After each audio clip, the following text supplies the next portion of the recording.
Alright, class. Today, Chapter 6 is the start of the human resources frame. It's a change from the structural frame and the second of the 4 frames that we're going to be studying in class for this summer session. What we're interested in here is how people fit within organizations and how an organizational perspective that highlights human interest and focuses on the people that comprise the organization rather than how the structure is arranged, how it's organized, how the pieces fit together. If the structural frame is all about how one piece works with another piece, the human resources frame transitions that to a question of who comprises those pieces and are they optimized in a way that focuses on how that individual can not only succeed, but how they can make that position better. So we'll go over some of the human resources assumptions. We'll talk about needs. We'll talk a little bit about how people have acquired those needs. We'll talk about personality and organization. And we'll also talk about how it starts to change your vision of how work works or how an organization functions, depending upon not only your personality but the organization that you find yourself engaged with. So let's begin with some of the human resources assumptions made in the chapter and for the next 3 chapters about the human resources frame. First, that organizations exist to serve human needs. Think about the organizations that we talked about in the first 2 chapters. What they highlighted were they fulfill needs of people. Why do we make clothing? To cover ourselves. Why do we sell goods that we consider excess commodity items? Well, because people are willing to sell them. People like coffee, people like soda pop, people like alcohol. And so you purchase those goods, and so they serve a human need. Also, think about some of the things that organizations do that aren't related to commerce. What an organization like a hospital does is it helps sick people. What an organization that does human resources connection like a church group goes out and tries to help the community. A non-governmental organization springs up to try to help with poverty-stricken areas. What it does is the organizations, by and large, find something that humanity, the community, a group around them, needs, and it tries to fulfill that role. So people and organizations need each other to a certain degree. We need to belong to an organization in a lot of ways through the commercial lens to be able to generate capital and to be able to have spending money. But also, we want to, in some cases, be members of organizations that don't earn us any money because they make us feel good, because they're what we generate our self-worth from. If I asked a person why they were a member of a specific church, they don't necessarily talk to me about what they get out of that church. It's about the community that they're a part of. It's about the congregation. It's about the people that matter there. They like the pastor. They like the people that they work alongside. They like the message that's being put forward. You can want to be in an organization, and you can need an organization's connection in your life for a multitude of different ways. When the fit between the individual and the system is poor, then one or both suffer. So the human resources frame doesn't see this the same way that the structural frame does. The structural frame says that if part X and part Y were simply aligned in the right way, then the organization is going to be successful. The human resources frame says not necessarily. If the people who comprise part X and the people who comprise part Y are selected well, they're well suited to the job, they're happy, their needs are being fulfilled, they want to be a part of that organization, then you got a high functioning organization. It says that maybe these 2 components could be aligned perfectly, but if they're not fulfilled in the right way by the right people, then they're actually not going to function in a really high way. So a good fit for both means that the organization and the individual can thrive. So whenever we start out with the idea that people and organizations need each other, we want a semiotic relationship that provides, in some way, mutual benefits for both sides. So let's talk about this. Human needs. The concept of need in and of itself is relatively controversial. We can look at it from a psychological point of view, or we can look at it from an economic point of view. Economists say that needs exist, and they point to the empirical data that says that human beings will trade things that are not necessarily equal, and therefore we must need certain things, and that means that there's an economic impulse to buy certain things. If any of you are married or are going to be married in the future, one of the things that you're going to purchase, let's just talk about all the things that you're going to purchase. They are not necessarily need-related items, but they're things that you're going to purchase, and economists would say that that proves you need them. Diamonds in and of themselves are just a rock that we've decided that that particular rock and its shininess and beauty is valuable, whereas we might say other stones, like a topaz, are of lesser value. We say certain rocks are meaningful and certain rocks are not, and therefore our willingness to trade in these dissimilar items proves the usefulness of the concept of need, because we must be fulfilling a need with the product that we're purchasing. In some cases, you can think about it in a less tangible way. We purchase a gym membership, not necessarily because we are going to utilize the gym membership, but for a lot of us who don't use our gym membership, we purchase it for that one-time endorphic rush and that psychological feeling of, oh my gosh, we're going to be stronger, we're going to get healthier, we're going to improve our bodies. Do we end up using it in that way? No, but we're fulfilling a need, and that's what drives the economy. So the idea of need is embedded in the idea of commerce from an economic perspective, and it seems to make sense that human beings need certain things, and that's why we drive ourselves in one way or another in the way that we do in purchasing, in buying and selling goods, in trafficking of certain items. This is from the economic perspective. From the psychological perspective, the need or motive is a useful way to talk about how we have preferences for certain experiences to other experiences. If every single perspective was only looked at through the eyes of the economist, then we would say that every hotel is exactly the same.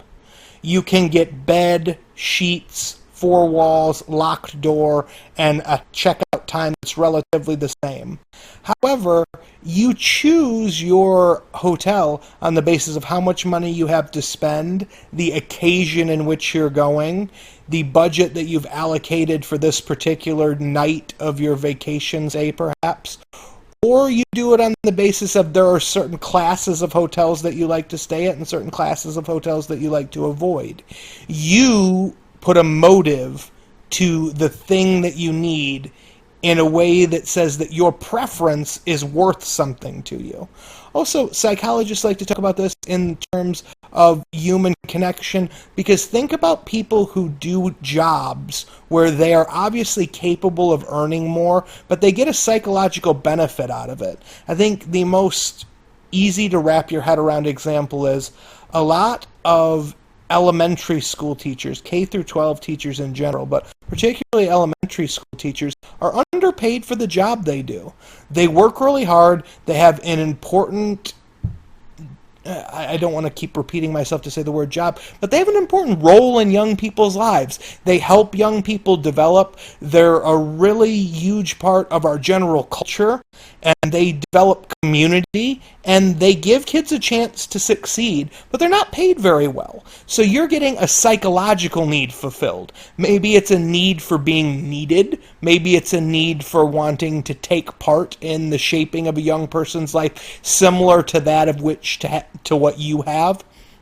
But also parallel it with another group of people that don't make enough money but have a huge societal impact, and that might be the psychological need they're fulfilling. Social workers, people who are working to take some of the downtrodden and forgotten members of our society, find them homes, find them places to work, to be able to help them fit back into society in general. These are not necessarily, from an economic perspective, good choices. They're not getting their need fulfilled for the most money possible, but they're certainly generating some kind of happiness, utility, benefit from these different perspectives that they take, from these things that they do. So psychologists talk about about need as a way of helping to explain human behavior, because otherwise it would seem like we would all accept the job in which we make the most money, and we would not care about the things that surround that particular job. But in our day-to-day life, we see that that's not always the case. So one of the things we want to wrap our head around is that from both perspectives, needs are a product of nature and nurture.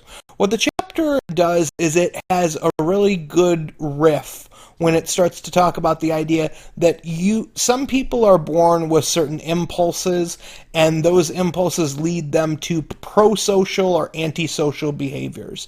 Some people quite literally have an impulse towards competition or cooperation or X, Y, or Z. But the thing that we find is that it's a lot of nurture. I think that in this debate, in this discussion in general, when we're talking about organizational communication, you get a lot of nurture. The experiences that you have are really influential in the way that you see how you work in an organization in the future. If you're doing really well in organizations and you're succeeding and you're getting praise and you're building self-esteem and you're finding methods that matter for you in order to better yourself, you have a pro-social and a positive vision of organizations that somebody who hates their job and feels like their voice isn't heard and feels like what they do is meaningless does not have. It's why when a job offers you the ability to have the kind of impact that we talk about when we discuss the teacher or the social worker, they feel like they're having an impact on the world around them. And that experience can be profoundly influential for how they interact with the organization moving forward. Now, Maslow's hierarchy of needs does a good job of helping for us to at least wrap our head around the idea of, okay, so if I buy into the idea that needs exist, how do they work? What do they mean? How are they arranged? And what it does is it creates a pyramid. I'll have you go ahead and search out a Maslow's hierarchy of needs pyramid. And the idea is that the lower needs are prepotent. They're necessary. They're prerequisite. You must fulfill them first in order to move up the pyramid, so to speak. So self-actualization is the goal, the apex of the pyramid, the very top, where we're striving to move towards. But the higher needs are important, and they become important only after the base of the pyramid has been fulfilled for you in your life. So if you're not safe, if you're hungry, if you don't have shelter, these kinds of needs are going to come before you search for belongingness, love, esteem. However, that's not to say that anyone exists in a vacuum.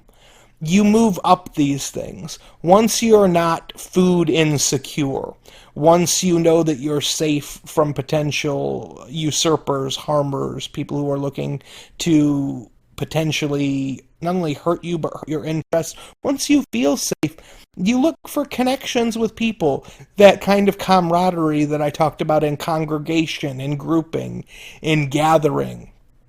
You look to build self-esteem. Why am I valuable? Why do I matter? One of the things that is the hardest for me in an instructional perspective when I talk to students is I'll ask them, what makes you special? Whenever we talk in an individual setting and they're asking me what to do their speeches about in some classes, or they're asking me from this exact class or business and professional communication, I'm not exactly sure what I want to do. I say, what are you good at? And they don't immediately answer a list of things that they're good at. That's where esteem comes in. Esteem is sadly a lot of times generated from the outside. People tell you you're good at something, then you start to believe that yourself. And then that esteem from the outside leads to self-actualization, the belief in oneself that you can and will achieve success. These things build upon one another, and they're central to the idea of the human resources perspective because they give you a lens in all of these things could potentially trip up a worker, a member of your organization, to fulfilling his or her absolute potential. If you could imagine that everyone has a certain potential, that if all of their needs were met, that they could be able to fulfill, well, if at home they're starting to have problems, take school for a lens. One of the reasons that some kids don't do very well at school is perhaps they're facing some kind of difficult abusive situation, or they're in an impoverished situation. They come to school hungry. They don't feel the sense of belongingness and love and a part of a familial unit of some sort, whether a traditional family unit or a mixed, non-traditional family unit that gives them that sense of belonging and love. That can really help them struggle with finding themselves, with feeling like they can do well, with taking the chance that it requires in school to try to do your very best. So that's why this idea of a hierarchy of needs, or how needs really function, works within the human resources perspective writ large, and how it's key to the human resources frame that we'll be discussing. So we're going to look at personality and organization. Traditional management principles produce conflict between people and organizations, and they do this from two different ways. Task specialization produces narrow, boring jobs that require very few skills. So from a traditional management perspective, what we're looking to do is make your job so easy that anybody could do it, that you can't mess up with it. Task specialization is something where you are the absolute expert at this one thing, but this one thing starts to become so very small that you get bored doing the exact same job all the time. They say that, and I am not the person to go to for this particular problem, but they say that computer techs report a lot that because they work from manual and there is a direct set of questions and answers, that sometimes that they report really low job satisfaction because it's the exact same job every day.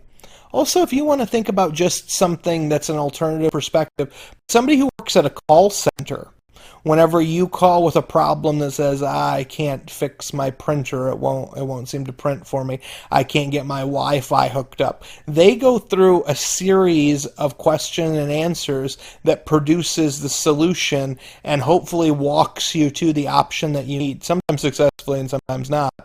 But that task specialization produces a very narrow, boring job that's not fun to do, that doesn't create self-esteem, that doesn't feel valuable to the individual.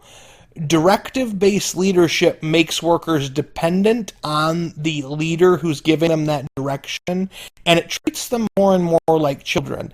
This is why traditional management principles produce a conflict between people and the organizations with which they part, because that means that they baby you. They tell you exactly what to do. When we go back to the structural perspective, when we talk about the case study that we did, where we compared Harvard and we compared the McDonald's organization, from a structural perspective, they were both very successful, and they talked about the ways that they were very successful was in terms of structuring. Here, what you might be able to find and infer from that exact same case study, from this frame or this perspective, is you might get a lot of self-esteem from being in a deregulated situation like Harvard, where you're an expert who's relied upon, who's asked to train young minds and students if you're an instructor, or allowed to take different classes and create your own course agenda and create your own program of study as a student at Harvard, where you might not get the same kind of self-esteem, even though it's a very high-functioning organization from a structural perspective, from McDonald's, because you feel like what you're doing doesn't contribute much, like anybody could do it, that you've been taught how to do things a specific way, and deviation from that very specific set of orders is actually not only frowned upon, but can get you in trouble. So workers adapt to this frustration in a variety of different ways, but there are things that we've all seen.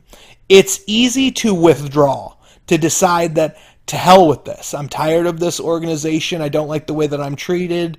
It adds to absenteeism, or eventually it metastasizes to the idea of quitting. I'm done with this. I don't need this anymore in my life. I want my final paycheck and I want to be done with this. Another reaction that's different from withdrawal, but in that similar vein, is you become passive or apathetic. You just start to believe that everything is going to go badly, and you just take for granted the optimism that comes with a high-functioning organization is kind of dead to you, and you don't believe that things are going to change, that they're going to get any better. And it's really stifling when you find yourself in an organization like that. The third thing is that you become resistant from top-down control, and they give really specific strategies in the chapter, and I'm going to let you read each one of those, and I think they're really interesting in terms of how it can be sabotaging. And the thing that I like about it is it focuses on the idea of the dark side of communication. There's an entire field of study that deals with the dark side of communication. A lot of times when we talk about communication studies, we're dealing with really pro-social things, how to make the human resources framework a lot better for the organization, for the person. But there's a lot of things on the dark side of of communication that also highlight this is what people do when they're frustrated. They can sabotage the organization. They can deceive people about the directives and perhaps deceive themselves about what it is that they're trying to achieve. But I'm going to let you read those three specific things on your own. Here's another reaction to frustration, is you can try to climb within the hierarchy to say that I'm going to become someone in this organization and change it. Take that as the exact opposite of what I just talked about. If these are kind of a dark side of communication, the climb the hierarchy vision of dealing with frustration is, I'm going to try to make something better than this, that I could do better if I just had the opportunity, if I was just given the ball, so to speak, to extend a traditional sporting analogy that we use with organizations. If I was the president, if I was the leader, if I was the boss of this particular area, then I'd be able to make it better. What do you do when you're mistreated and you're unhappy and you think that you're being taken advantage of? One thing is that you form groups. You either form groups that are informal, and to stand up to the bosses, it's the people that have your back, if you want to take that idea. It's a little bit of gang mentality, but it's how labor unions start. So the idea behind a basic labor union is Organization X decides that they're going to pay workers a set wage that is not fair for the amount of work that they're doing, and it's not fair for the amount of money that the company is generating from the work that these workers are doing. So they form a labor union and demand and say, we're not going to work for you, and we're the ones who provide your labor force if you don't pay us what we believe is a fair wage, and that doesn't go up incrementally. And that's how, as a collective, you have a much stronger negotiating field with the organization than if you come at it as one voice. One voice can be eliminated, one voice can be fired. You're easier to deal with than responding as a group, a collective. And that formalized collective can do a lot better, of course, in negotiating, but also just in influencing the way that the organizational trajectory moves forward from the negotiating table to their day-to-day actions. One of the other things that happens whenever you're frustrated at work is you train children, particularly your own children, to believe that work is unrewarding. If you can imagine any sitcom where the mother or father comes home from a day of work, they think what they did was relatively useless, they hate it. I mean, it's farcical and it's a kind of older example, but I always think of Married with Children, where you've got Al Bundy who sells shoes and is dissatisfied with not only his life, but certainly with his job. And so he imparts upon his children and his family a certain laziness and a lack of work ethic that comes from hating one's job. If you don't see self-esteem in what you do and you can't find it rewarding, then the people around you see through the eyes of the other person, the same way that I said that esteem is generated externally. You teach people about how you feel about working through the way that you deal with the frustration of a job that is potentially soul-draining in a certain way. It's energy intensive. It's sometimes not worth the effort that you put into it. So in conclusion, what we've talked about in this chapter is we've dealt with the idea of what is needs. Yeah, what is needs? What are needs? The idea of, are needs a real thing? Are needs something that not only exists in an intangible psychological perspective, but are they tactile enough to manipulate?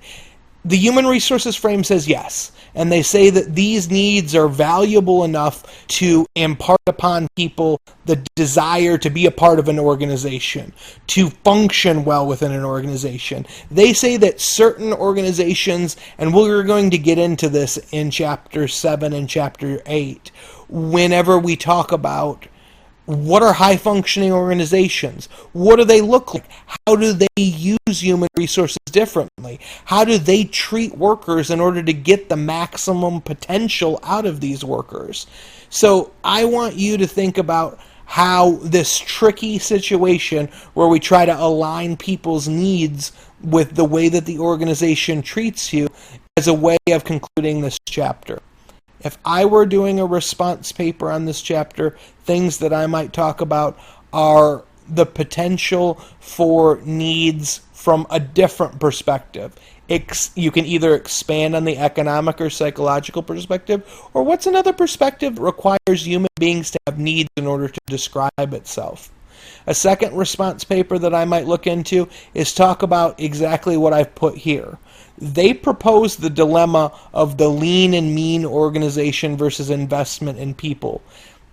You could also talk about from the chapter the theory X and theory Y analysis of what workers are and how to deal with them. So I left those intentionally blank as opportunities for you to till that relatively fertile ground for a response paper. Also, don't be afraid in the responses. If something didn't make sense to you, ask the question. Talk out what didn't make sense to you. In the replies, some of your fellow students might be able to reply. If you're framing a bunch of questions in your response papers, I'd be happy to reply. Remember that that discursive forum is an opportunity for both you and I to be able to be involved in the electronically mediated discussion of a classroom setting. So if you've got questions, I'm more than happy to answer them. Or if they're not discussion board related questions, don't hesitate to email me or contact me in any way, and I'll try to be relatively quick on the reply. I hope that this has been as enjoyable for you as it has been for me, and take care.